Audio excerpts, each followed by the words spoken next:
Welcome to episode 5 of our 10-part mini-series of frequently asked questions. So let's begin and see what we've got this week. Okay. That's a really good one. How do I know what I can afford to buy for? So really frequently asked question, that one. Oh god, yeah. Not very straightforward. Well, it is quite straightforward, but a lot of detail. Yes, it might be a bit of a long video, this one. Yeah, we want to make sure we know exactly what's what, because it is a very, very important part, and a bit like our video a couple of weeks ago, it's right near the start. It is almost where do I begin? Yeah. So first and foremost, as we've said before, touching on the process, you want to sit down with a bank, what you're with at the moment, or sit down with a mortgage advisor, an independent financial advisor, something like that. The difference between the two, some high street banks will give you the deal if you're with them at the moment and say, oh, you've been with us for 10 years now, 5 years now, we can give you a better rate than what's out there.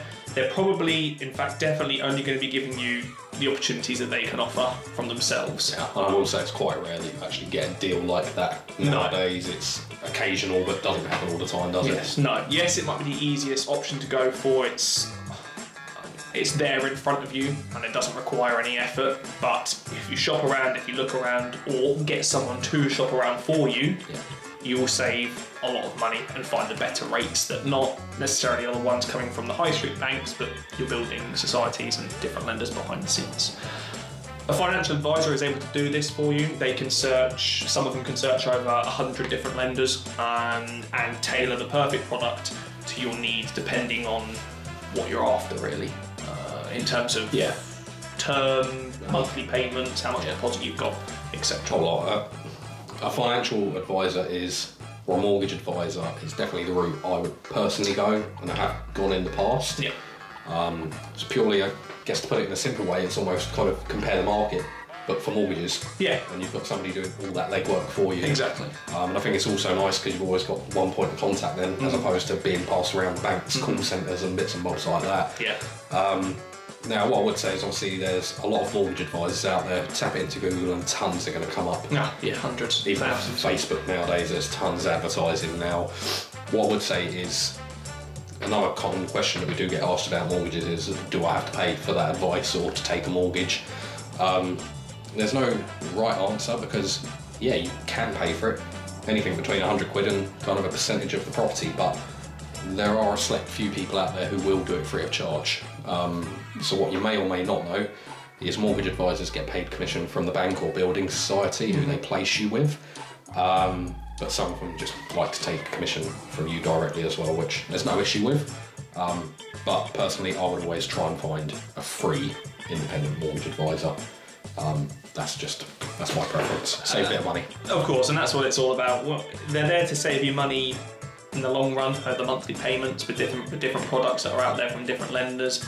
But if they're going to save you money by not paying an upfront fee or a big lump sum to start with, why not? Especially if you're a first-time buyer, that money could go towards your fridge, your bed, sofa, anything you can think of. What you'll require, if you do sit down with one, a number of things. That's a good point, actually. And it is quite general across the board, just so they can see how the affordability works. If you're employed, you'll need kind of 3 months pay slips, probably bank statements as well. Any kind of details of things like current credits or loans or debts. What I would say, just to interrupt you there, just about debts and credits, is be extremely honest with the advisor or the bank about any store cards or card debts that you might have. What we have seen happen, which is absolutely horrible, is some people aren't actually upfront and honest about these things. No. Find the dream house, go to get the mortgage, there's something there hidden in the background, so big bit of advice, be very, very open and honest. Definitely. And things can come up that will affect it as well. You know, if you've got children, dependents, they will come into effect as well to ensure how much you can afford for paying a mortgage and supplying them, I guess is the way to say it. Absolutely. If you are self-employed, just a couple of years of accounts, 2 or 3 is preferable, and your SA 302 form just to prove exactly what's going on there as well. Absolutely. And I guess if you've got a house to sell, I know we've touched on this in the past, but it's really important to know how much you're going to achieve for your property.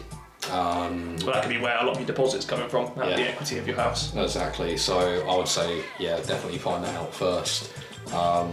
If you've got all that, give it to your mortgage advisor. He'll sit down, she'll sit down, do the numbers, do the legwork for you, and then they can come back to you and say, this is what's what. These are the products out there that suit your wants, your needs. It could be 1, 2, 3, 4, 5 different available products out there. Once you've chose one that works for you, that's when you get your mortgage in principle, your agreement in principle, decision in principle. They are all the same thing. Whatever you want to call it. MIPs, AIPs, DIPs, different lenders call them different things, but in a nutshell, they are something in principle to say, based on what you've told us, you can afford X. Yeah, absolutely. And that's where you're at. Yeah, make sure you go and get that. Some agents will ask for it, especially if you are offering on a property. So personally, I would do all of this before you even start viewing a house. Me too. Because again, if you don't know how much you can afford, how do you know what to look for? So do this first. This is your first port of call. Like we mentioned, unless you have a house to sell. But once you've done all of this, really, it's just about going and find that dream home. Anything to add, mate? Or? No, I think that's it all covered very, very well. Hopefully it helps a lot of people out there. Yeah. Like a few of the weeks beforehand, fingers crossed. Fingers crossed. We are at that halfway point now, so we have a few more to go. 5 or so left in the bowl, I think it is. I think so. See how we go. We'll see you next week. Cheers. Thanks so much.